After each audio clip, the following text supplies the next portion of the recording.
¿Dónde estará la iglesia cuando se están abriendo los sellos? ¿La iglesia será afectada por todos estos juicios y estos sellos? Hermanos, lo que voy a decir ahora no tengo la menor intención de ofender a nadie que crea esto. De hecho, yo mismo creía en lo que voy a rebatir ahora, es lo que creí cuando me convertí porque era lo que mi iglesia creía en ese momento. Pero el problema que yo creo que puede estar detrás de esa pregunta es que a partir del siglo XIX, surgió una corriente de interpretación escatológica muy detallada, donde se dice va a haber un rapto secreto en algún momento, y ahí comienza un periodo de tribulación que dura 7 años, y la iglesia ya no está aquí. O sea que durante esa tribulación la iglesia ya no está. El anticristo entonces está haciendo estragos en la tierra, y cuando ya termine ese periodo de gran tribulación, entonces viene Cristo, y luego entonces comienza un reino de 1000 años, y entonces al final de nuevo ya comienza la eternidad.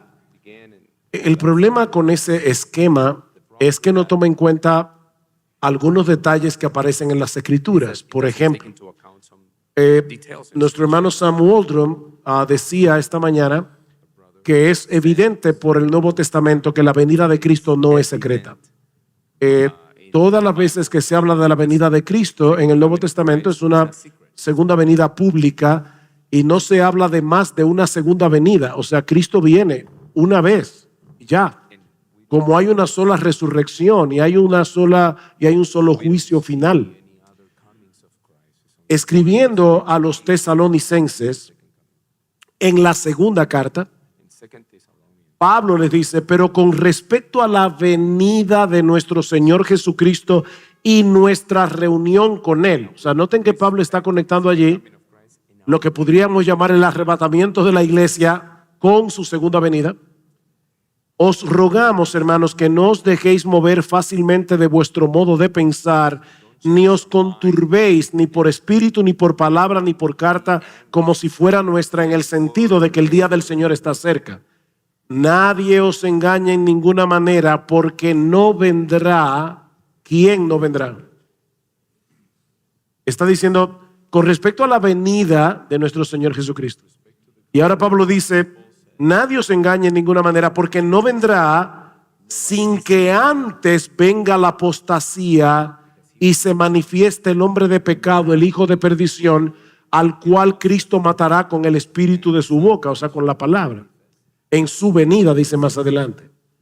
Si este hombre de pecado es el anticristo, si lo es, lo que Pablo está diciendo aquí es que eso que se identifica con la gran tribulación ocurrirá mientras la iglesia está aquí, porque ese es el orden que Pablo está presentando aquí.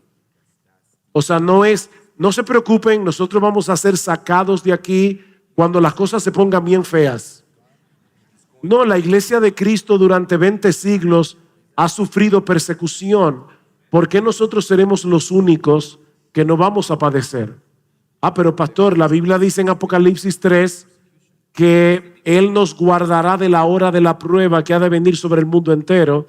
Sí, nos guardará en el sentido de que cuidará nuestras almas mientras estemos atravesando por todas estas pruebas. Esa es la misma palabra que usa Cristo en Juan 17, cuando dice: yo no te pido que los quites del mundo, sino que los guardes del mal. Nosotros estamos aquí en el mundo, aquí hay muchos problemas, y Cristo nos está guardando de esta hora de la prueba, pero no es que nos está sacando de aquí. Bueno, de la misma manera, a medida que los dolores de parto que anuncian la venida de Jesús, algo que dijo Sam esta mañana es el hecho de que todas estas guerras, rumores de guerra, hambre, terremotos, son principios de dolores, y la idea es como si fueran dolores de parto.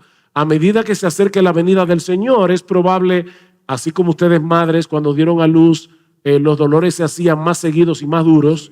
Bueno, es probable que a medida que se acerque la venida de Cristo se van a hacer más duros, más constantes esos dolores de parto del mundo, pero el Señor nos va a guardar durante todo ese tiempo hasta que Él regresa en gloria. El problema con esa enseñanza, mis hermanos, es que puede provocar que algunos no tomen tan en serio el tema del sufrimiento en el discipulado, y yo me temo que tal vez muchos cristianos que vivan el evento de la segunda venida puedan sentirse muy decepcionados porque se pregunten qué pasó, por qué no fuimos arrebatados antes de que esto se pusiera peor. Solamente los invito a considerar primero la enseñanza del Nuevo Testamento con respecto a la segunda venida, y dos, el impacto que eso puede provocar en algunos que piensen, no hay problema, yo no voy a estar aquí cuando eso se ponga feo. Amen. Oh, of course, because those seals are broken and indicate characteristics, historical characteristics of the entire gospel age. Sí, la iglesia está allí y será afectada porque hace parte o está dentro de las características históricas de toda esta era evangélica. These are not things that happened in the tribulation at the end of the age. Estas no son cosas que van a ocurrir en la tribulación al final del siglo o de la era, But characterize the entire gospel age. sino que son eventos que caracterizan toda la era evangélica. So those characteristics are the spread of the gospel, the white horse, Estas características son, por ejemplo, la expansión del evangelio, el caballo blanco, famine, war, la hambruna, la guerra, mass death, muertes masivas, Christian martyrdom, the fifth seal. el martirio cristiano, el quinto sello. So yes, the church lives in the midst of a world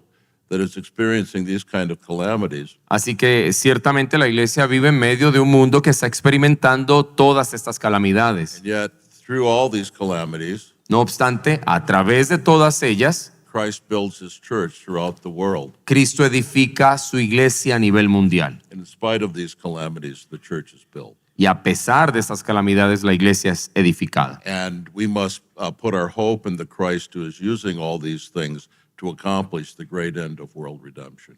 Y debemos estar confiados en medio de toda esta situación porque Cristo está cumpliendo todo su propósito redentor.